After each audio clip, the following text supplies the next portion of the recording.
महाभारत काल के 6 वीर योद्धा जो दुर्योधन को गदा युद्ध में हरा सकते थे। नंबर 6 पर आते हैं मत्स्य देश के महाबली सेनापति कीचक। कीचक का नाम सुनते ही बड़े बड़े राजाओं के हृदय में भय व्याप्त हो जाता था। वह केवल एक साधारण सेनापति नहीं था, बल्कि उसमें असुरों जैसा भयंकर शारीरिक बल था। महाभारत काल में कीचक की गदा का प्रहार इतना प्रचंड था कि उसके सामने विशालकाय हाथी भी पानी बहाते थे। दुर्योधन स्वयं कीचक की शक्ति से भली भांति परिचित था और उससे सीधे बैल लेने से सदा बचता था। कीचक का युद्ध कौशल और उसकी गदा चलाने की शैली इतनी आक्रामक थी कि शत्रु को सोचने तक का समय नहीं मिलता था। लेकिन ठहरिए, क्या दुर्योधन कीचक को गदा युद्ध का सामना कर सकता था? सोचे जरा, जब दुर्योधन अपनी गदा से प्रहार करता तो उसकी रक्षात्मक तकनीक बहुत अच्छी होती थी, परंतु कीचक का बल इतना विकराल था कि वह दुर्योधन के किसी भी पैंतरे को अपनी कच्ची ताकत से तोड़ सकता था। कीचक का युद्ध करने का तरीका अत्यंत निर्दयी और प्रलयंकारी होता था। गदा युद्ध में यदि दुर्योधन और कीचक का आमने सामना होता तो कीचक का भयंकर प्रहार दुर्योधन को संभलने का अवसर ही नहीं देता। कीचक की गदा की गूंज से पूरी युद्ध भूमि थर्रा उठती थी। इसी कारण कीचक को उन गिने चुने योद्धाओं में गिना जाता है जो दुर्योधन को गदा युद्ध में परास्त करने का पूरा सामर्थ्य रखते थे। नंबर 5 पर आते हैं मगध साम्राज्य के सम्राट जरासंध। जरासंध महाभारत काल का वह अत्यंत क्रूर और शक्तिशाली राजा था जिसके नाम से पूरा आर्यवर्त थर कांपता था। जरासंध का जन्म 2 टुकड़ों में हुआ था जिसे जरा नाम की राक्षसी ने जोड़कर जीवन दिया था। भगवान शिव की कठोर तपस्या करके उसने वह अद्भुत शक्ति पाई थी जिससे उसे युद्ध भूमि में हराना लगभग असंभव था। जरासंध मल्ल युद्ध और गदा युद्ध का परम ज्ञानी योद्धा था। उसने अकेले ही अपने बल पर 86 चक्रवर्ती राजाओं को गदा युद्ध और द्वंद्व युद्ध में हराकर बंदी बना लिया था। दुर्योधन के मन में भी जरासंध के प्रति गहरा खौफ था। यहाँ एक ऐसा सत्य छुपा है जिसे जानकर आप दंग रह जाएंगे। क्या दुर्योधन जरासंध के भयंकर गदा प्रहारों के सामने 10 मिनट भी टिक पाता? कदापि नहीं। जरासंध की गदा में इतनी अपार शक्ति थी कि जब वह गदा घुमाता था तो हवा में बवंडर उड़ने लगता था। दुर्योधन के पास बलराम जी से सीखी गई तकनीक तो थी, लेकिन जरासंध के पास तकनीक के साथ साथ एक अनियंत्रित और राक्षसी बल भी था। जरासंध का शरीर और उसका सहन बल दुर्योधन से कहीं अधिक था। गदा युद्ध के दौरान जरासंध का लगातार होता प्रहार दुर्योधन की गदा को उसके हाथों से छुड़ा देता। इसलिए जरासंध दुर्योधन को गदा युद्ध में बड़ी आसानी से धूल चटा सकता था। नंबर 4 पर आते हैं मद्र देश के राजा शल्य। महाभारत की महान गाथा में महर्षि वेदव्यास जी ने स्पष्ट रूप से लिखा है कि उस पूरे युग में गदा युद्ध के केवल 4 ही सबसे बड़ी महारथी थे। उनमें से एक नाम था मद्र राज शल्य का। शल्य न केवल नकुल और सहदेव के सगे मामा थे, बल्कि वे गदा युद्ध विद्या के विशाल समुद्र थे। उनके पास दशकों का अपार युद्ध अनुभव था। जब शल्य गदा हाथ में लेते थे तो उनका हर एक प्रहार नपातुला और अचूक होता था। दुर्योधन ने कुरुक्षेत्र युद्ध में शल्य को छल से अपनी ओर मिलाया था, क्योंकि वह जानता था कि शल्य का गदा कौशल कितना अद्भुत और खतरनाक है। लेकिन क्या आप जानते हैं कि दुर्योधन और शल्य के गदा युद्ध में असली जीत किसकी होती? दुर्योधन गदा युद्ध में आक्रामक रणनीति अपनाता था, जबकि शल्य का रक्षात्मक कौशल इतना अभेद्य था कि उसमें सेंध लगाना दुर्योधन की बस की बात नहीं थी। शल्य गदा के हर पैंतरे, हर चाल और हर काट को बहुत गहराई से जानते थे।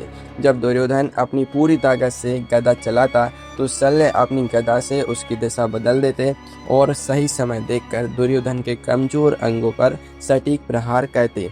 शल्य का धैर्य और उनकी सूक्ष्म विद्या दुर्योधन के अहंकार और बल को परास्त करने के लिए पूरी तरह सक्षम थी। नंबर 3 पर आते हैं पांडु पुत्र महाबली भीमसेन। जब जब गदा युद्ध की बात आती है तब महाबली भीम का नाम सबसे पहले याद किया जाता है।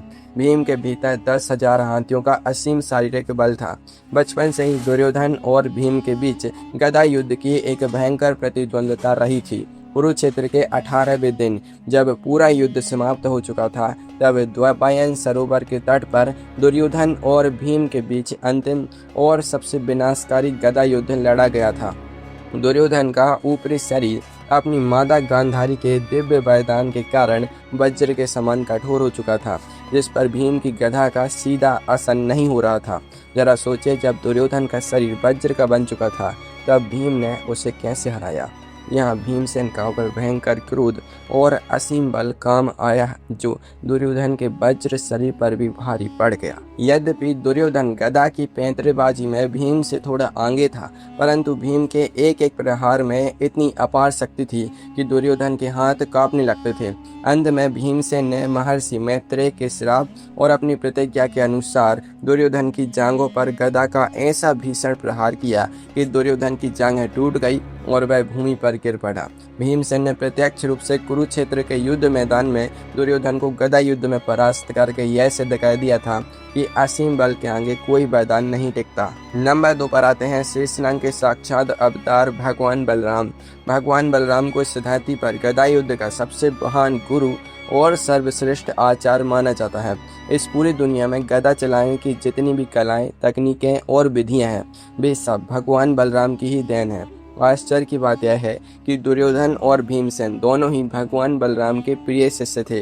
दुर्योधन ने अपने जीवन के कई वर्ष बलराम जी के आश्रम में रहकर गदा युद्ध की कठिन से कठिन विधाएं सीखने में बिताए थे। दुर्योधन स्वयं इस बात को स्वीकार करता था कि इस पूरे ब्रह्मांड में यदि कोई उसे गदा युद्ध में हरा सकता है तो वे केवल उसके गुरु भगवान बलराम ही हैं। लेकिन विचार कीजिए, क्या एक शिष्य कभी अपने उस गुरु को हरा सकता है जिसने उसे गदा का पहला पाठ सिखाया हो? उत्तर है बिल्कुल नहीं। दुर्योधन गदा युद्ध की जितनी भी चालें जानता था वे सब बलराम जी की ही सिखाई हुई थी। बलराम जी के पास गदा युद्ध का इतना अपार ज्ञान, दिव्य शक्ति और सिद्ध कौशल था कि दुर्योधन का कोई भी वार उनके सामने बच्चों के खेल जैसा होता। बलराम जी महाराज गदा की एक ही चाल से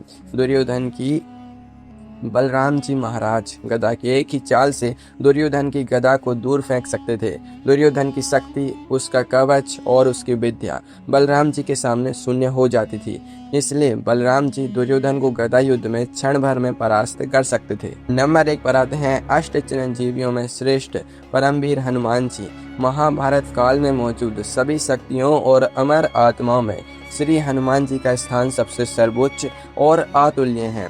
हनुमान जी गदा धारण करने वाले देवों में देव हैं, देवों के देव हैं और उनके बल की कोई सीमा ही नहीं है।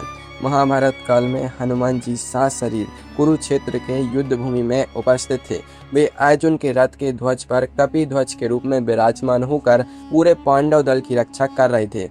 इससे पहले भी महाभारत में कंदली वन के भीतर हनुमान जी ने एक वृद्ध बालन का रूप धरकर महाबली भीम के अहंकार को नष्ट किया था। जब भीम हनुमान जी की एक छोटी सी पूंछ तक को अपनी पूरी ताकत लगाकर भी नहीं हिला पाए थे, अब जरा सोचिए, जिस हनुमान जी की पूंछ को 10,000 हाथियों के बल वाले भीम हिला तक नहीं सके, उस हनुमान जी के सामने दुर्योधन की क्या बिसात थी। गांधारी का दिया हुआ वज्र शरीर का वरदान केवल धरती के इंसानी अस्त्र शस्त्रों तक सीमित था। हनुमान जी का एक छोटा सा गदा प्रहार पूरे ब्रह्मांड को हिलाने की ताकत रखता है। यदि कुरुक्षेत्र में हनुमान जी स्वयं अपनी गदा उठाकर दुर्योधन के सामने आ जाते तो दुर्योधन का गदा युद्ध का सारा अहंकार एक ही पल में भस्म हो जाता। हनुमान जी की दिव्य शक्ति, उनका अतुलित बल और उनकी गदा का प्रहार दुर्योधन के किसी भी वरदान को धूल में मिलाने के लिए पर्याप्त था। हनुमान जी महाराज गदा युद्ध के परम स्वामी हैं और इस पूरी सूची में भी निर्विवाद रूप से नंबर 1 के स्थान पर विराजमान है।